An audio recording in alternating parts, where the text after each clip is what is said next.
Muy buenos días, muy buenas tardes. Tengan ustedes a todas las personas que nos escuchan desde la página de Infármate.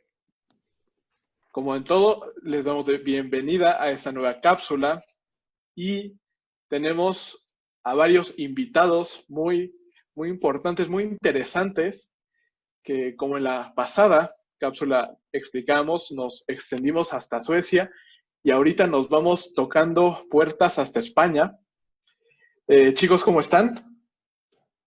Bien. Hola, Hola, muy bien.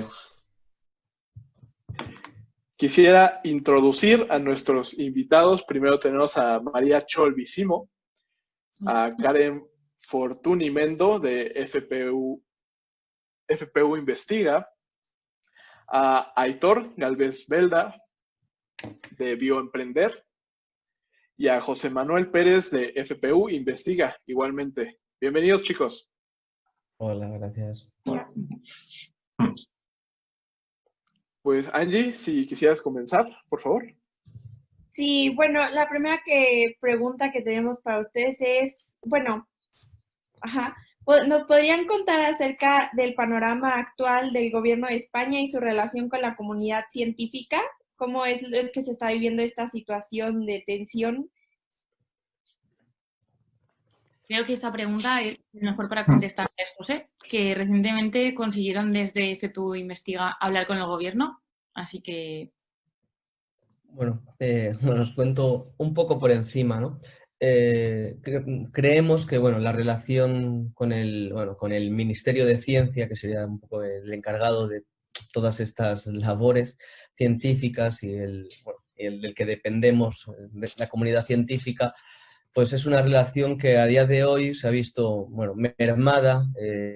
Este ministro, además, que fue astronauta y tenía una vinculación con la ciencia, creíamos, esperanzadora, desde que llegó en junio de 2018 al gobierno con este nuevo Ministerio de Ciencia, que parecía que le daba como una autonomía y creíamos que podría aplicar medidas que hasta la fecha, y se le estaba dando una importancia a la ciencia que eso, como digo, nos ilusionaba. Pero bueno, a día de hoy, y de ahí todas las cosas que comentaremos luego, como las iniciativas de Sin Ciencia no hay futuro, que por redes y bueno, tuvo mucha notoriedad, el compromiso de este ministerio de momento ha sido nulo, ha sido decepcionante, y de ahí que todos los investigadores, la comunidad científica, nos hayamos como rebelado, o al menos si estemos intentando hacer ruido para que empiecen a hacernos caso, a escucharnos, porque estamos hablando que, bueno, como pasa en otros países,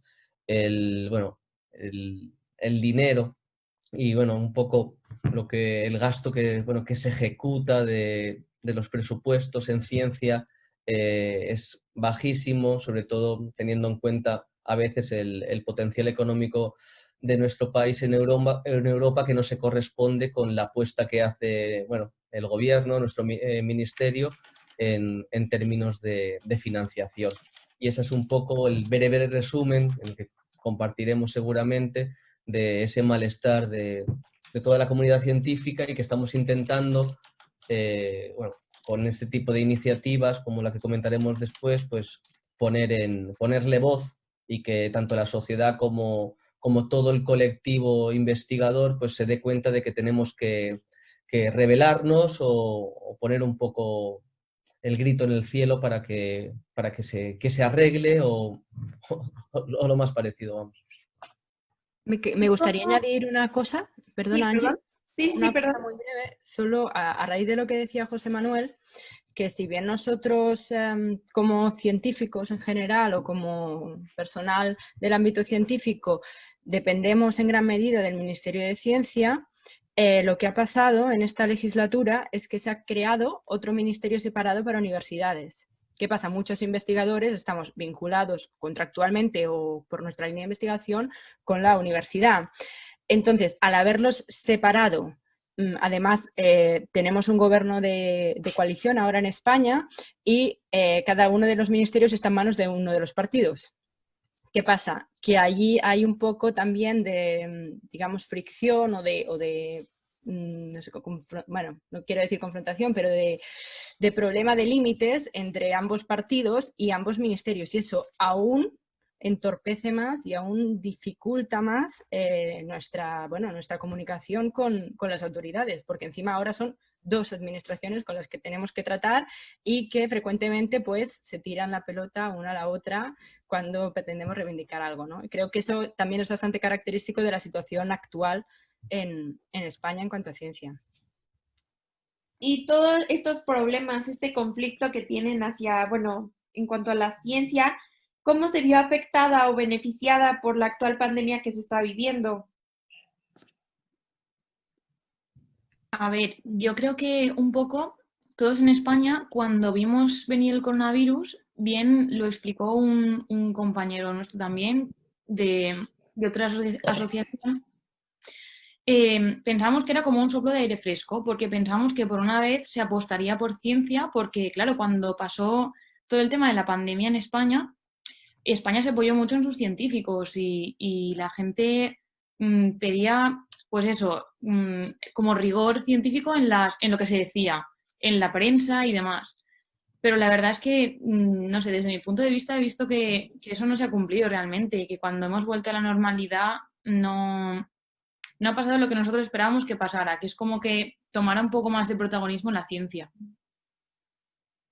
Perdón, a la vista está, es que los números hablan por sí mismos, que en el plan del gobierno para afrontar la crisis del COVID se destinaron 30 millones a investigación directa dedicada al COVID y a la resolución de la situación de la emergencia sanitaria. 30 millones. Mientras que para turismo, que es un sector económico evidentemente muy importante para España, no quiero valorar, pero quiero dejar los datos, se han destinado 4.262 millones.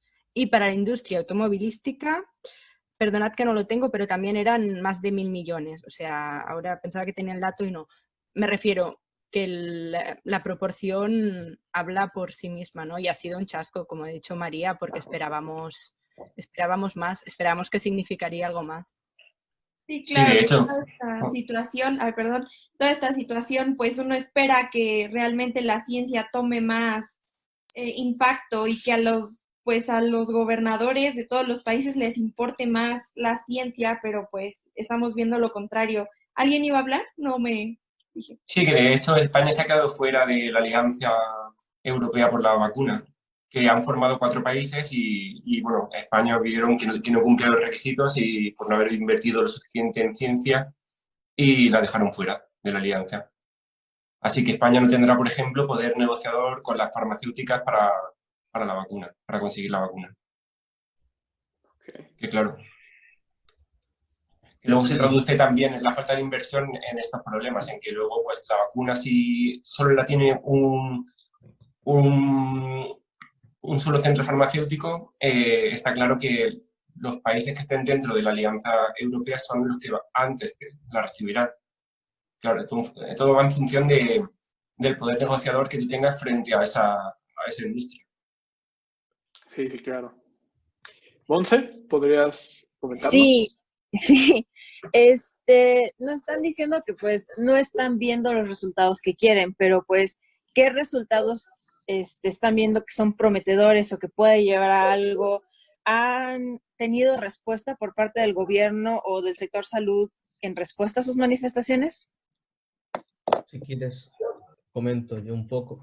A ver, al final todo lo que estamos hablando es, bueno, contrasta, ¿no?, ese discurso que comentaba María de que, bueno, el discurso sociopolítico un poco da esa importancia a los científicos en todas las medidas que hemos ido tomando. Bueno, les han hecho ver a la sociedad, bueno, lo importante que somos, sobre todo en este momento de pandemia y tal, pero esto este discurso contrasta con la realidad, que de hecho desde las asociaciones, colectivos, sindicatos, en lucha por una carrera investigadora digna, en lucha por la ciencia, para que estemos mejor financiados, pero no solo eso, para que en todos los estratos, etapas de la carrera investigadora no sea una pesadilla, tanto hacer un doctorado como luego tener un contrato y vivir en España de forma, como digo, de forma no precaria. Y lo que hemos encontrado, bueno, algunas asociaciones nos reunimos, nos lanzamos un comunicado al Ministerio de Ciencia, también al de Universidades, pidiéndole medidas específicas para paliar los efectos que la COVID-19 han tenido sobre nuestros proyectos, sobre nuestras tesis, nuestras investigaciones. Y lo que nos encontramos, sobre todo eso por parte de, y aquí hablo un poco en nombre de esta confluencia de colectivos, más allá de FPU Investiga, que nosotros apoyamos y formamos parte, pero un poco en general lo que nos encontramos fue un Ministerio de Ciencia que no apoyaba y que no se le ha visto receptivo a todas estas medidas. Estamos a la espera de sus valoraciones o sus aplicaciones, pero por lo que pudimos ver y sobre todo por lo que hemos visto hasta ahora y las medidas que se han aplicado, creemos que estamos poco esperanzados, y de ahí que surgiera a modo de reivindicación, a modo de, por favor, actúen, esta iniciativa de Sin Ciencia no hay futuro, porque es lo que nos hemos encontrado. Que justo, Elisa, antes de que entres con la pregunta, quiero sacar un tuit de María Cholvi, que lo encontré en un diario de España. Nos unimos científicos, investigadores, estudiantes, etcétera, y usamos Twitter para hacer las pésimas condiciones de la ciencia en España. ¿Qué os parece? Etiquetas a varias páginas, citas a una huelga en línea y pones el hashtag Sin Ciencia no hay futuro. Y esto inicia algo. Elisa, ¿podrías comentarnos la pregunta? Sí, claro. Bueno, yo llevo la edición de Infórmate en Twitter, entonces, ¿en qué momento a ustedes les surgió la idea de llevarlo a cabo en esta plataforma y generar una huelga virtual? Vale, pues bueno, yo realmente soy la culpable de eso, la verdad, porque sí que fue ese tuit que acabas de leer, pues fue como lo que lo encendió todo, ¿no? Y la verdad es que surgió porque, en principio, el hashtag realmente de Sin Ciencia no hay futuro surgió hace muchos años. Yo no soy la creadora de ese hashtag, pero como que siempre lo había escuchado. Y estuve haciendo un voluntariado en el Instituto de Investigación de un hospital de aquí de Valencia, que se llama La Fe, y en el biobanco vi ese hashtag por primera vez. Entonces, el domingo empecé a ver muchas reacciones de muchos divulgadores que sigo y de muchos investigadores como de las condiciones precarias, como unos pocos más de lo normal. Así que dije, bueno, a ver, aquí hay que hacer algo. Y sí que es verdad que en España, durante la cuarentena, Twitter se ha usado para dar voz a algunas cosas. Por ejemplo, en España, para acceder a los hospitales, se hace un examen que se llama el MIR. Hubo unos problemas con la adjudicación de plazas y se manifestaron también vía Twitter. Así que dije, pues lo voy a intentar. Y puse ese tweet. Y las primeras personas que se me vinieron a la cabeza, mis referentes y mis divulgadores, los etiqueté y dije, pues a ver si sale. Y salió muchísimo más de lo que yo esperaba, la verdad. ¿Y nos podrías comentar un poco cuál es el objetivo de este movimiento? A ver, el objetivo es que si de verdad las condiciones son malas, que nos unamos y que demos pues una voz a todas esas historias que es que a mí se me ponen los pelos de punta, porque, por ejemplo, me escribía gente del Instituto Oceanográfico Español que por motivos burocráticos llevaba 9 meses, no sé exactamente, pero muchísimos meses de deudas. O también hay otra cosa que, bueno, no estaba muy relacionada, pero al final está dentro del sector, que eso igual Aitor sabe más que yo, sobre que han desmantelado una planta entera de un instituto de investigación también, en la Universidad de Valencia. No sé, son como pequeñas cosas que yo creo que de verdad debían de ponerse voz y la gente debe de saberlo, porque luego al final la ciencia es para los demás, ¿no? Que eso es lo que yo pienso, que nace para dar medicamentos para los demás y ya no solo la ciencia científica, sino la ciencia de las letras y de la educación. Así que creo que es momento de que la gente diga, hay que luchar por nuestros derechos.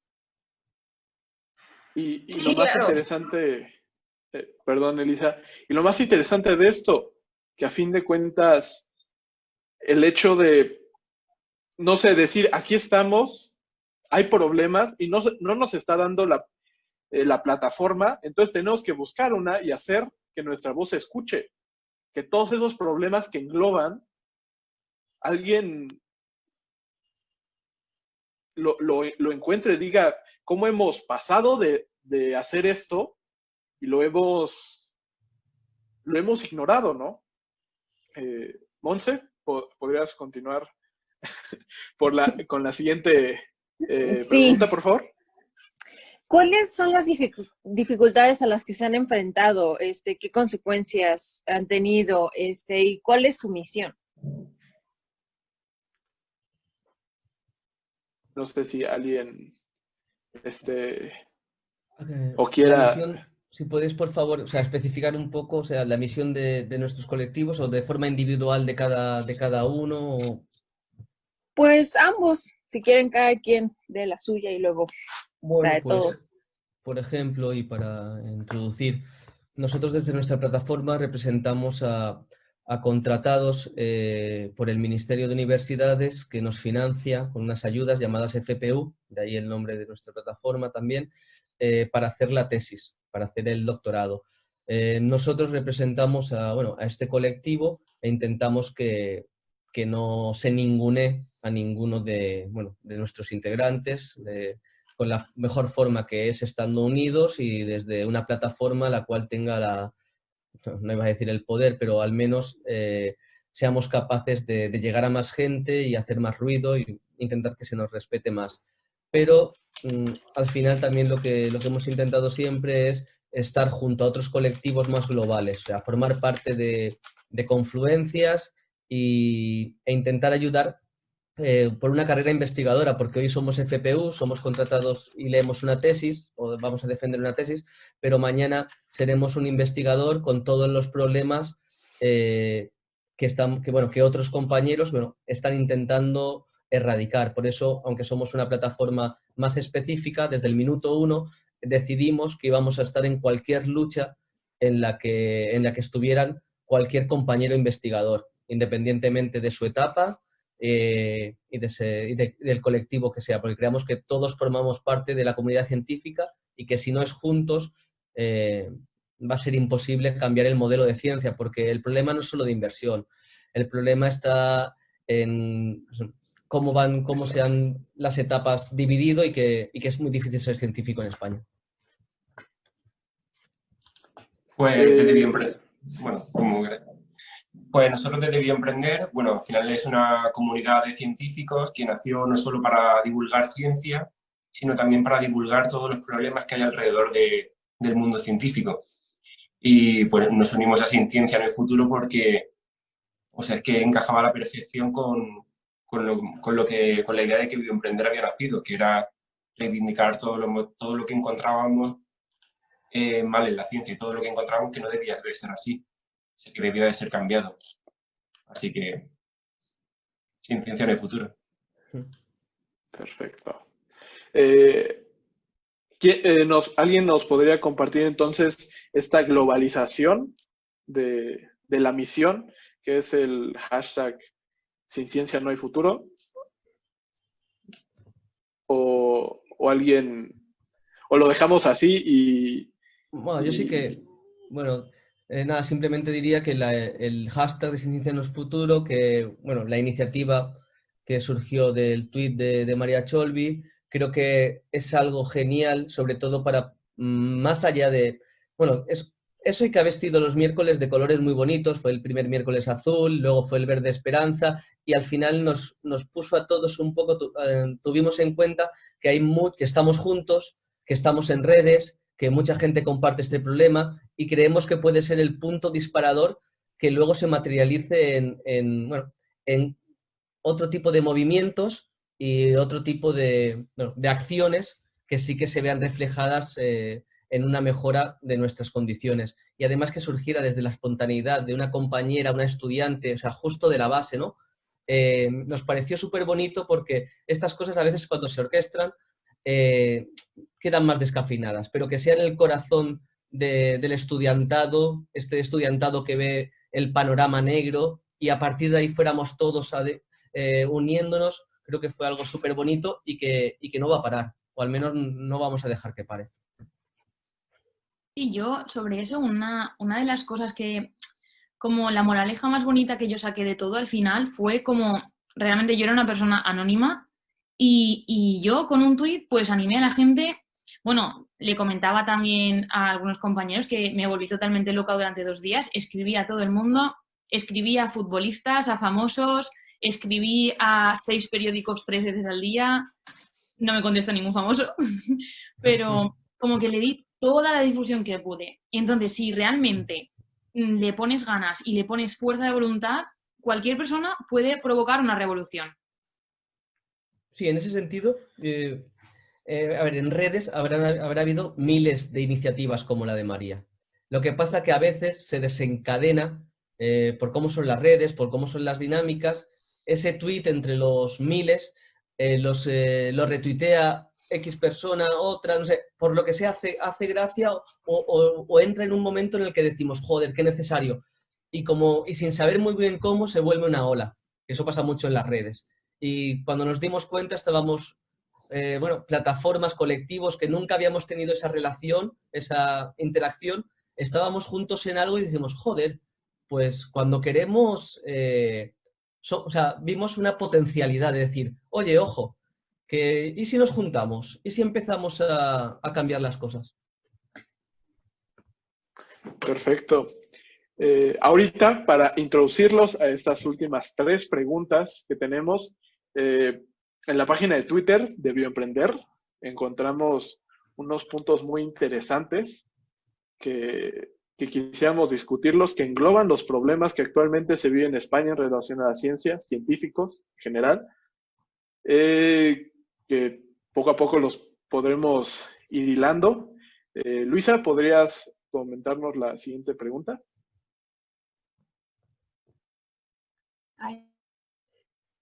Sí, claro. ¿Cómo es la educación de ciencias en España? Porque pues mencionan la falta de interés por la ciencia en la población en general, entonces queremos saber si es como a todo lo que está pasando. A ver, nos dimos cuenta de que había una falta de interés de la población en ciencia. Por ejemplo, justo antes del coronavirus a nadie le interesaba la ciencia, era como algo que no sale en la tele, algo que no es hablado, que no es... La gente no tiene interés por la ciencia en sí. O sea, también es porque culpa nuestra de no saber hacerlo atractiva para ellos. De hecho, si miramos en la tele, pues solo hay una sección, que es la del hormiguero, que consigue hacer un poquito de ciencia para ellos, un poquito. Y nada, de ahí no avanza más. Pero, por ejemplo, cuando vino todo el tema del coronavirus, la ciencia sí que se volvió protagonista. En ese momento sí que todo el mundo estaba, pese a que podía haber sido mejor y se podían haber llamado a expertos científicos para que contaran mejor las cosas, sí que veíamos que el científico tenía un papel muy importante, que sí que se escuchaba y que la ciencia se hacía atractiva. Vimos como, entonces, por esa parte sí que vimos como un pequeño cambio, o sea, que podía interesar más a la población, pero parece que el cambio no ha sido continuado, porque también hay mucha desinformación, parece que las fake news o noticias bulo de que todos los días encontramos la cura del coronavirus en las televisiones, cuando luego es que se ha descubierto una proteína que parece inhibir la replicación del coronavirus en modelos in vitro. Vamos, que yo creo que falta mucho para hacer a nivel de divulgación para hacerles más atractiva la ciencia a toda la población que no sea científica, porque ya sabemos que entre los científicos nos encanta la ciencia, pero transmitirles esa pasión a los que no son científicos. Y justo algo más, no sé si podrías elaborar un poco más en esta desmotivación sistémica que existe en las universidades. Pues sin ir más lejos, yo en la primera clase que tuve en la universidad, una profesora abrió el discurso, para abrir la carrera, el inicio de carrera, y nos dijo que, bueno, pues que literalmente que estudiar ciencias era una mierda. O sea, que no tenía ninguna salida, que estaban todos con falta de trabajo, que no, con unas condiciones pésimas. Claro, que te digan eso el primer día que empiezas una carrera en la universidad, pues la verdad es que desmotiva bastante. Y no sé, a la demás gente pues parece que le dio igual, que no lo notó, pero a mí es que ese mensaje me caló muy hondo y como que siempre estaba preocupado pues hablando con profesores de si eso de verdad era así y los profesores que lo corroboraban que era así. Yo durante los 4 años de universidad nunca he oído hablar de ninguna salida científica que no sea la investigación. De hecho, durante los 4 años de carrera nunca he sabido de qué forma podía investigar, aparte de la de si no sacas más de un 8,5 no vas a poder investigar. Entonces, claro, tú no le dices qué alternativas puede hacer un científico. No le dices que si saca menos de un 8,5 no va a poder investigar y que si encima se saca más de un 8,5 y consigue investigar, va a hacerlo de una manera precaria, con temporalidades en la que no cobre, donde no se valore su trabajo, sin falta de recursos y que seguramente se tenga que ir al extranjero porque aquí no se le va a valorar. Pues ahí tienes, yo creo que la desmotivación por parte de las universidades es bestial. Y lo que comentabas, la ciencia nos va a salvar de esta crisis sanitaria. ¿A quién están acudiendo? A la ciencia. Los científicos son la primera barrera que deben decidir, prever todo este tipo de situaciones. Y ahí está nuestro punto más fuerte. En este tipo de condiciones, ¿quién va a dar la cara? Los políticos, a fin de cuentas, que como dices, ¿cuál es el querer, ¿no? La incentivación a la ciencia, pues no, van a ser la comunidad científica la que va a llevar a prosperar al mundo y pues sacarnos de este embrollo, ¿no? Igual con la comunidad de doctores y médicos, enfermeras, todo eso, pero no sé si entienden mi punto, pero ahí lo dejo. Claro, es como el trabajo de un médico. El trabajo de un médico es mucho más visual porque tienes una enfermedad, te la curo. Pero claro, para que esa enfermedad te la cure, científicos antes tienen que haber sabido cómo curar esa enfermedad.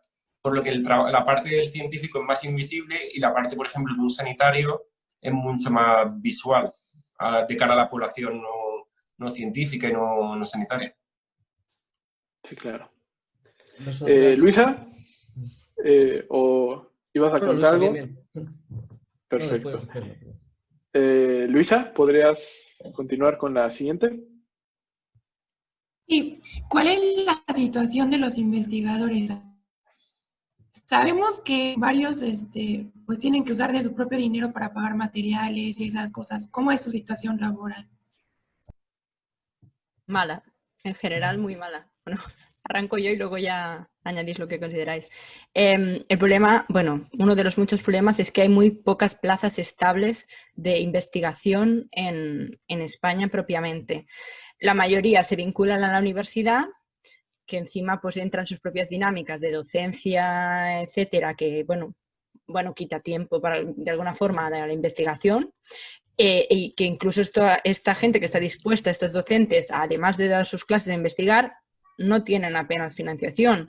La financiación del sector público normalmente viene a través del Ministerio de Ciencia con proyectos trienales o cuadrienales y es escasísima. Y de hecho, a la semana pasada, si no me equivoco, salió una resolución de proyectos que llamamos aquí I+D, o creo que se siguen llamando así, o I+D+I, no sé si cambiaron el nombre, pero bueno, en cualquier caso, financiación para proyectos de 3, 4 años.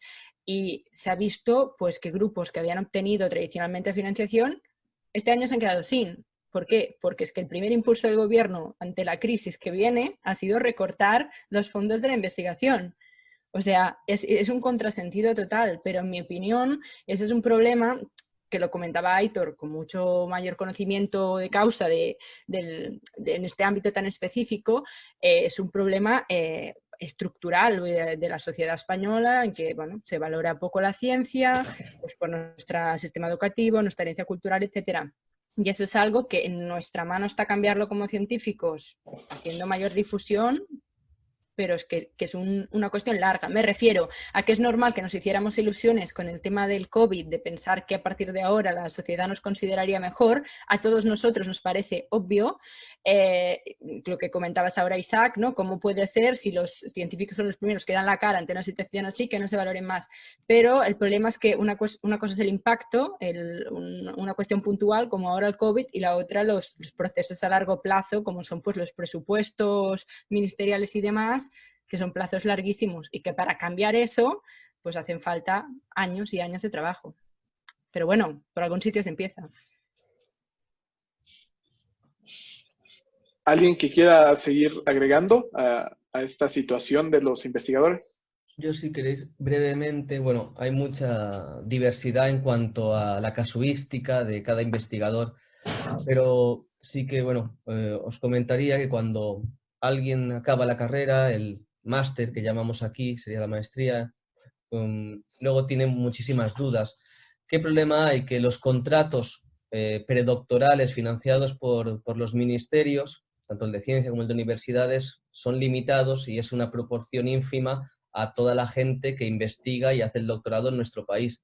Esto luego también luego lo explico a nivel postdoctoral, pero entonces deja a mucha gente en condiciones precarias, sin poder estar financiado ni tener un salario, y está viviendo muchas veces fuera de casa, pagándoselo todo de su bolsillo. Bueno, lo que comentábamos antes de tener que trabajar para poder compaginar su doctorado, su tesis.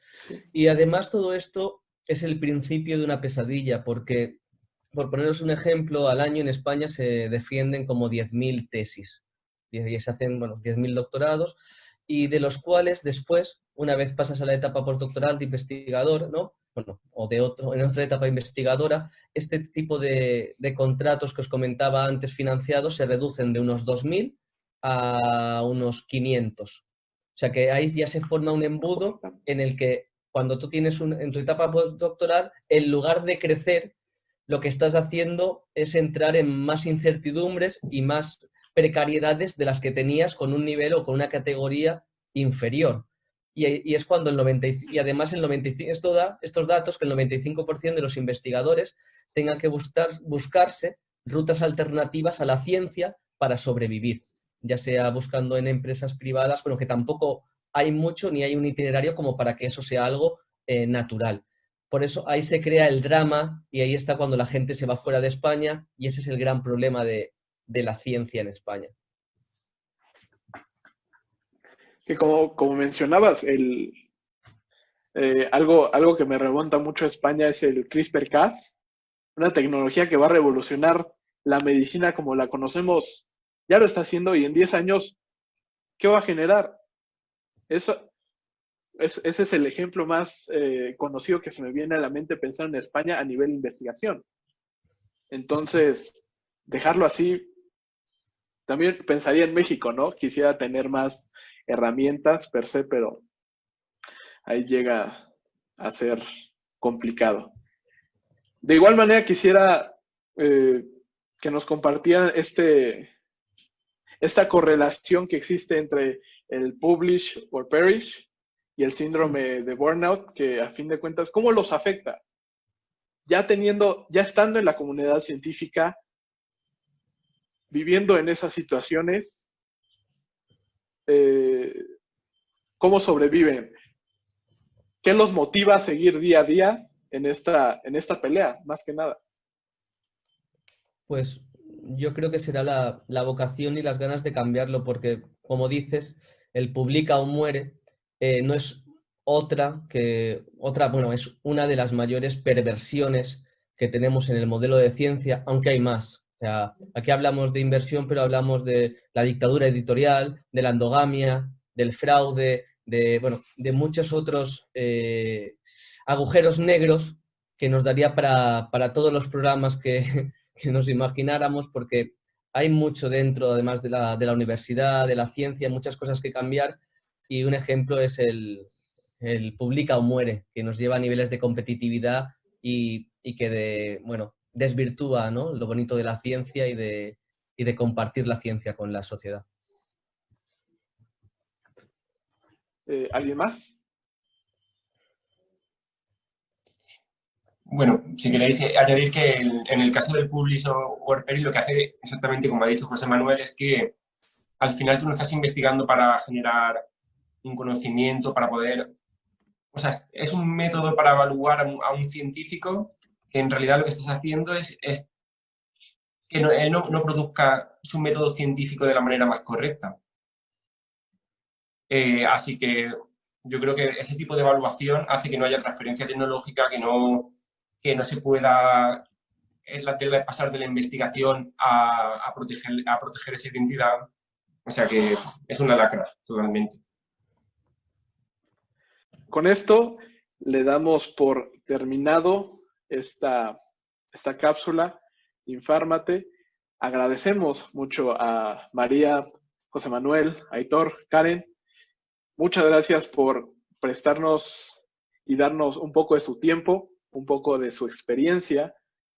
Y si pudieran mencionar sus redes para que más gente se una al movimiento, se una a su movimiento y podamos causar estas olas masivas para comunicar este movimiento. Bueno, nosotros además querríamos agradeceros el darnos la oportunidad de poder contaros esto, de empatizar, esperar que en la medida de lo posible sea también un disparador para tanta gente. Esto no va como dicen, de continentes, esto al final es intentar mejorar la vida de los investigadores y todas las precariedades que son comunes, ¿no?, independientemente del lugar en el que estamos. Y bueno, nosotras, FPU Investiga, tanto en redes, tenemos el canal de Twitter, Facebook, sobre todo donde más interaccionamos y es un poco pues donde se ha también visto la iniciativa de Ciencia en el Futuro, que sería en Twitter, e intentamos reivindicar una mejor carrera investigadora, más digna. Intentamos también informar a la gente de todo lo que creemos que es importante, es interesante para la comunidad científica y nada, os animamos a quien le apetezca a apoyarnos. Nosotros siempre vamos a estar al lado de aquellos colectivos que luchan por la ciencia, también del lado de aquellos colectivos que luchan por otras facetas de la precariedad, porque la precariedad no solo abruma y no solo afecta a la ciencia, también a colectivos sociales. Y FPU Investiga le gustaría ir eso más allá. Y creemos que también aportar a la sociedad va a ser algo bidireccional. Así que nada, un abrazo grandísimo por mi parte y cuando lo necesitéis, si queráis, podéis contar con nosotras para lo que necesitáis. Un abrazo. Muchas gracias, José Manuel. Aitor, si quieres presentarlo de Bioemprender. Sí, pues nos podéis seguir en todas las redes sociales. Primero un saludo para todo México y muchísimas gracias por la entrevista.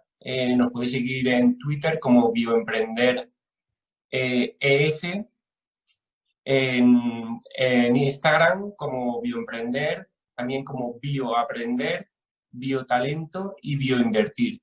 Son como las 4 redes sociales que tenemos y en Facebook como Bioemprender Ciencia. Y nada, os animo a veros por allí y muchísimas gracias por todo. Karen, creo que también partes de FPU Investiga, ¿cierto? Comparto todo suscribo lo que ha hecho José Manuel y nada, daros las gracias, eso sí, por invitarnos y a pesar de todo el panorama que hemos descrito, que no es muy alentador, pues animaros a intentar mejorar el mundo investigador y, por qué no, también animaros a formar parte de él si es lo que queréis. Y María. Bueno, mi Twitter es cholvimaría, así, y bueno, ahí sigo reivindicando.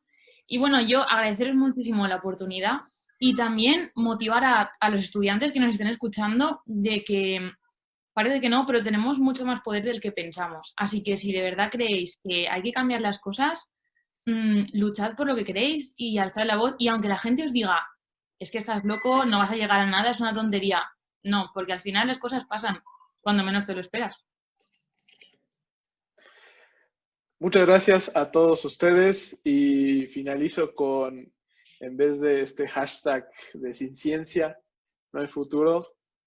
No, con ciencia sí habrá un futuro.